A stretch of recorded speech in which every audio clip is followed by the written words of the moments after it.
సమాజం అంతా కూడా చైతన్యం అవ్వాల్సిన సందర్భం ఇది. తెలంగాణ ఎన్నో పోరాటాలు చేసి కదా ఈరోజు ఇట్లా నిలబడ్డది. రోజు రోజు మనందరిని వెనకకు తీసుకుపోయే ప్రయత్నాన్ని, ఆ బాధ్యతను ఈ రాజకీయ మనుషులందరూ కూడా నెత్తి మీద వేసుకున్నారు అనేది రీసెంట్ కాలంలో జరుగుతున్న ఈ ఏమంటారు, ఈ విగ్రహాల విధ్వంసం అనేది సాక్ష్యంగా నిలబడుతుంది. విగ్రహాలను విధ్వంసం చేస్తే ఏమొస్తుంది వీళ్ళకి?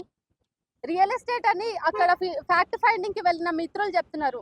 కేవలం రియల్ ఎస్టేటే కాదు, తెలంగాణను చైతన్యవంతమైన ఈ రాష్ట్రాన్ని మతాలతోటి కులాలతోటి చెడగొట్టాలని చూస్తున్నారు ఈ రాజకీయ నేతలు. అందులో వ్యూహాత్మకంగా చేసినటువంటిదే ఈ ఘటన.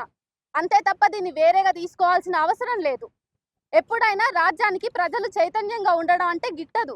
చైతన్యంగా ఉన్నా, కలిసికట్టుగా ఐక్యమత్యంగా ఉన్నా కూడా వాళ్ళ అధికారానికే ఈ ప్రజలందరూ కూడా ఎక్కడ వాళ్ళని అధికారం నుంచి దించుతారో, లేకపోతే రానున్న కాలంలో వాళ్ళ రాజకీయ వ్యూహాలకు ఎట్లా వీళ్ళు స్థానంగా నిలబడరో అనేటటువంటి ఒక భయం, ఒక ఇన్సెక్యూరిటీ వల్ల కూడా ఈ కాలంలో రాజకీయ నాయకులు ఇట్లాంటి కుయుక్తులకు పాల్పడుతున్నారు.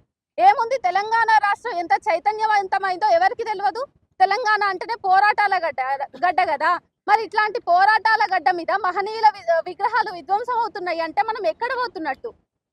ఈ సందర్భంగా బీసీలకు కూడా చెప్పాలనుకుంటున్నా. వాళ్ళు వస్తారు, ఈ పార్టీ వస్తారు, ఆ పార్టీ వస్తుంది, ఏదేదో మనకి ఎక్కిస్తూ ఉంటారు. కానీ బీసీలము ఎట్లయినా సరే ఎస్సీ ఎస్టీలతో మైనారిటీలతో కలిసికట్టుగా ఉన్నంత కాలమే ఎప్పటికైనా మన ప్రపంచం, మన సమాజం చైతన్యవంతంగా ఉండగలుగుతుంది.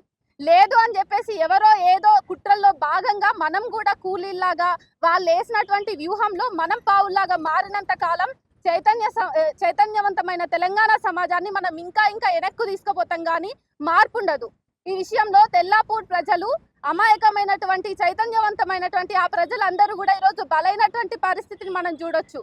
కేవలం బయటి వ్యక్తుల ప్లాన్స్ లో, వాళ్ళు వేసినటువంటి పథకాలలో తెల్లాపూర్ ప్రజలు ఉన్నందువల్ల ఇక్కడ బీసీలకే కయ్యమవుతుందంటే ఏమర్థం చేసుకోవాలి? బీసీలు రాజ్యాధికారం అని మాట్లాడతారు కదా, ఇట్లా ఎవరికి వాళ్ళు విడిపోతే ఈ విగ్రహం కోసం నేను, ఆ విగ్రహం కోసం నువ్వు అని కొట్లాడుకుంటా ఉంటే ఎట్లా? శివాజీ వేరు కాదు, పూలే వేరు కాదు.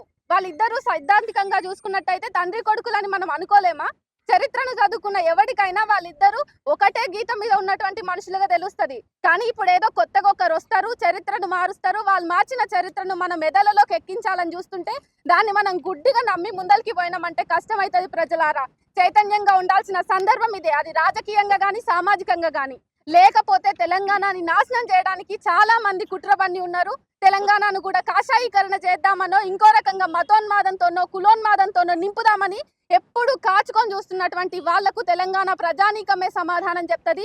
మళ్ళా అందరూ కూడా చాకలి ఐలమ్మలవ్వాలి. మళ్ళా అందరూ కూడా పోరుబాట పట్టకపోయినా ప్రశ్నించే తత్వాన్ని ఇముడ్చుకోవాలి. ఇట్లా విగ్రహాల పేరు మీద రాజకీయంగా కుట్రలు చేసి మనలో మననే విడగొట్టినట్టయితే మనం కాదు, సమాధానం చెప్పాలి. లేదు, మేము కలిసే ఉంటామనాలి. ఎస్సీ ఎస్టీ బీసీ మైనారిటీ ప్రజలు, ఆదివాసీ ప్రజలు అందరూ ఏకతాటి పైన ఉండి ఇట్లాంటి సామాజిక అంశాలను ఎదుర్కోవాలి.